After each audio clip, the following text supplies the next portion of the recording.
یوں تو تاریخ انسانی میں بہت سے ایسے دن ہیں جو انتہائی اہمیت کے حامل ہیں۔ انہی تاریخ میں سے ایک 15 اگست ہے جو ہر ہندوستانی شہری کے لیے متبرک دن ہے، جس دن ہر ہندوستانی اپنے خوشی کا اظہار اپنے انداز میں کرتا ہے۔ یہی وہ تاریخ ہے جو 1947 میں ہر شہری کے لیے امید کی کرن لایا تھا، اور اسی تاریخ کو ظلم و جبر کے کالے بادل چھٹ گئے تھے اور ہندوستان ناپاک انگریزوں کے پنجوں سے آزاد ہوا تھا۔ مسلمانوں اور بطور خاص علماء کرام کی قربانیوں کے بعد یہ دن ہمیں دیکھنے کو نصیب ہوا تھا، جس کی مختصر تاریخ آج کی اس ویڈیو میں ہم آپ تک پہنچائیں گے۔ انگریز 1803 میں دہلی کا رخ کرتا ہے اور دہلی پر قابض ہو جاتا ہے۔ انگریزوں کا مقصد حکومت و سلطنت کے ساتھ ساتھ عیسائیت کی تبلیغ و ترویج تھا۔ اعلان کیا کہ مخلوق خدا کی، ملک بادشاہ سلامت کا اور حکم ایسٹ انڈیا کمپنی کا۔ یہ اعلان سن کر مجاہدین کا ایک اور گروہ میدان میں نکلتا ہے۔ اس بار کوئی نواب زادہ نہیں بلکہ مدارس کے علماء، قلم و کرتاس کے حاملین میدان میں نکلتے ہیں، اور شاہ ولی اللہ کے فرزند شاہ عبدالعزیز محدث دہلوی رحمۃ اللہ علیہ 1803 میں جہاد کا فتویٰ دیتے ہیں۔ چنانچہ تھوڑے ہی دنوں میں اس فتوے کے اثرات ظاہر ہونے لگے اور ہر طرف انگریزوں کے خلاف غصہ پایا جانے لگا اور پورے ملک میں آزادی کی فضا دکھائی دینے لگی۔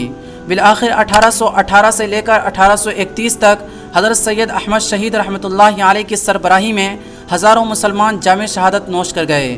اس کے یکے بعد دیگرے چھوٹی چھوٹی جنگ ہوتی رہی اور دور آتا ہے 1857 کا۔ 1857 میں شاملی کے میدان میں حاجی امداد اللہ مہاجر مکی، مولانا قاسم نانوتوی اور مولانا رشید احمد گنگوہی رحمہم اللہ کی قیادت میں ایک خونریز معرکہ ہوتا ہے، لیکن یہاں بھی بدقسمتی سے ناکامی ہی ہاتھ لگتی ہے۔ اس کے بعد 1866 میں دارالعلوم دیوبند کی بنیاد پڑتی ہے، اور بقول شیخ الہند مولانا محمود حسن دیوبندی رحمۃ اللہ علیہ دارالعلوم دیوبند صرف مدرسہ نہیں بلکہ انگریز کے خلاف مجاہدین تیار کرنے کی فیکٹری ہے۔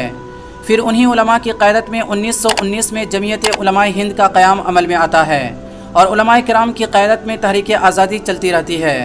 مسلمان انگریزوں کے ناپاک مقصد کو جانتے تھے، اس لیے 1857 سے 1900 تک تنہ تنہا انگریزوں سے برسر پیکار رہے۔ ہزاروں مسلمان پھانسی کے پھندے پر لٹکا دیے گئے اور ہزاروں کو مالٹا کی جیل میں بند کر دیا گیا۔ سن 1900 عیسوی کے بعد جب انگریزوں سے نفرت اور بے اطمینانی عام ہو گئی تو برادران وطن بھی بیدار ہوئے اور ہندو مسلم متحد ہو کر انگریزوں کو ملک بدر کرنے میں مصروف ہو گئے۔ بالآخر 14-15 اگست کے درمیانی رات 27 رمضان المبارک کو انگریزوں نے ہمیشہ ہمیش کے لیے ہندوستان چھوڑنے کا فیصلہ کیا اور ملک 2 حصوں میں تقسیم ہو کر 90 سال کی طویل مسافت طے کرتے ہوئے 15 اگست 1947 کو آزاد ہو گیا۔ دوستو، آزادی کی کوشش اور جان کی بازی لگانے والوں میں مولانا ابوالکلام آزاد، مولانا مفتی کفایت اللہ صاحب، مولانا حسرت موہانی، مولانا حفظ الرحمان سیوہاروی، مولانا فضل حق خیر آبادی، برادران وطن میں مہاتما گاندھی، منگل پانڈے اور نانا صاحب وغیرہ کا نام سر فہرست آتا ہے۔ 15 اگست 1947 کو چونکہ ہمارا دیش انگریزوں کے چنگل سے آزاد ہوا، اسی لیے ہم اس دن یوم آزادی قومی تہوار کے طور پر مناتے ہیں۔ قومی جھنڈا اس تاریخ میں پورے ملک میں پھہرایا جاتا ہے، قومی ترانہ اور دوسرے حب الوطنی گانے گائے جاتے ہیں۔ یہ دن ہمیں مجاہدین آزادی کی قربانی کو یاد دلاتا ہے۔